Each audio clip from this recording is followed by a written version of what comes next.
अस्सलामुअलैकुम हज़रात। बहुत दिनों के बाद एक वीडियो बनाने जा रहा हूँ। असल में इत्तेफाक ये हुआ कि यही सवाल मेरे दो अज़ीज़ भाइयों ने किया एक के बाद एक फ़ेसबुक पर, और मुझे ये जानकर हैरानी हुई कि मैंने इस टॉपिक पर अभी तक वीडियो नहीं बनाई, जबकि ये टॉपिक मैंने सन 2014 में फ़ेसबुक पर इसका जवाब दे दिया था। तो वही अपना जवाब ढूंढकर मैं आपके लिए ये वीडियो बना रहा हूँ। सुनिएगा। उस वक्त किसी और भाई ने ये सवाल किया था, और वो शायद नास्तिक थे, गैर मुस्लिम थे जिन्होंने ये सवाल किया था। तो उस सवाल के जवाब में मैंने ये पोस्ट लिखी थी। तो पोस्ट ये है। एक भाई की जिज्ञासा ये है कि एक तरफ जब खुदा कहता है कि मेरी मर्ज़ी के बगैर एक पत्ता भी नहीं हिलता, या आदमी की तकदीर वो पहले से लिख देता है और इंसान सारी ज़िंदगी अपनी तकदीर के मुताबिक चलता है, वहीं दूसरी तरफ अल्लाह बोलता है कि अगर तुमने ये नहीं किया या वो नहीं किया तो तुम्हारे लिए जहन्नुम है हमेशा हमेशा के लिए। ये एक कॉन्ट्राडिक्शन है। ये दो बातें कभी एक साथ नहीं रह सकती।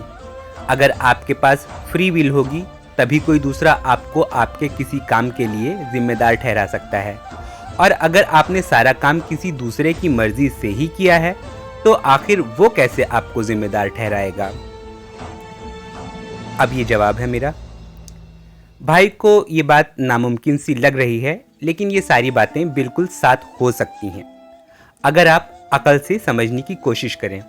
बेशक कुरान में साफ तौर पर बहुत सारी जगहों पर लिखा हुआ है कि अल्लाह ने इंसानों को स्वतंत्र इच्छा दी है, जिसकी बुनियाद पर इंसान अपनी मर्जी से भलाई या बुराई को अपना सकता है। ये फ्री विल इंसान को देने के साथ अल्लाह अपना प्रभुत्व भी सारी के सारी दुनिया पर स्थापित रखता है। अल्लाह की मर्जी के बगैर पत्ता न हिलने का मतलब ये है कि पूरी कायनात, पूरे ब्रह्मांड पर अल्लाह का प्रभुत्व है, कुदरत है।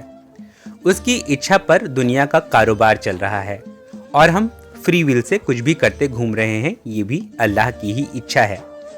अगर अल्लाह ना चाहे तो हमें अगली सांस भी ना आए, लेकिन अल्लाह ने अपना प्रभुत्व बरकरार रखते हुए हमें निश्चित समय तक मोहलत दी है कि हम अपनी स्वतंत्र बुद्धि के साथ, यानी फ्री विल के साथ संसार में जीवन गुजारें। हम अपनी इच्छा से दुनिया में भलाई या बुराई का आचरण अपना सकते हैं। ये चीज़ हमको अल्लाह ने दी है इस दुनिया में। हमारे इसी स्वतंत्र इच्छा से किए गए भले या बुरे कामों पर अल्लाह हमें सज़ा या जज़ा देगा।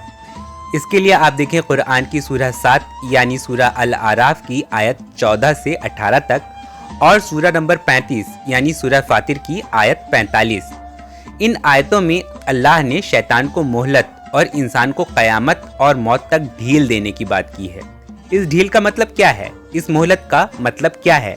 यकीनन इस ढील का मतलब इंसान को कठपुतली की तरह अपने इशारों पर ना चलाकर उन्हें स्वतंत्र इच्छा देना है, जिसकी बुनियाद पर ही क़यामत में उनके अमाल का फैसला अल्लाह करेगा। दूसरे अल्फाज में हम ये कह सकते हैं कि ये अल्लाह की मर्ज़ी ही है कि उसने हमें कुछ भी करने की स्वतंत्र इच्छा फ्री विल के साथ क़यामत तक की मोहलत दी हुई है। तो बताइए, इन दोनों बातों में विरोधाभास की गुंजाइश कहाँ है?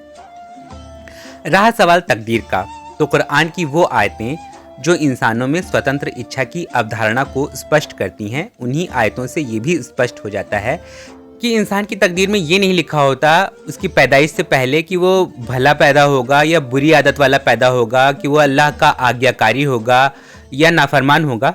इसकी बजाय तकदीर में अल्लाह ऐसी बातें नियत करता है जो इंसान के सीमा क्षेत्र से बाहर की बातें होती हैं, जैसे कि कोई आकस्मिक दुर्घटना या आकस्मिक शुभ समाचार, रोग, आरोग्य, विवाह और संतान योग, और किसी की पैदाइश या किसी की मौत वगैरह। इस्लाम के मुताबिक अल्लाह किस्मत लिखकर वैसा काम करने को बंदे को मजबूर नहीं करता, बल्कि इस्लाम तो ये कहता है कि बंदा जैसी कोशिश करता है अल्लाह उस बंदे की किस्मत वैसी कर देता है। कुरान की सूरह 13 की आयत 11 को पढ़िए। अल्लाह उस कौम की हालत नहीं बदलता जब तक वो उसे खुद ना बदल डाले। यानी अगर कोई इंसान अपनी हालत बदलने की कोशिश करेगा, अगर कोई कौम अपनी हालत बदलने की कोशिश करेगी, तो अल्लाह उनकी हालत बेहतर करेगा। बदलने का मतलब बेहतर ही करना चाहेगा इंसान, तो अल्लाह उनकी हालत बेहतर कर देगा। यानी कि इंसान की कोशिश पर अल्लाह उसको अज्र देगा।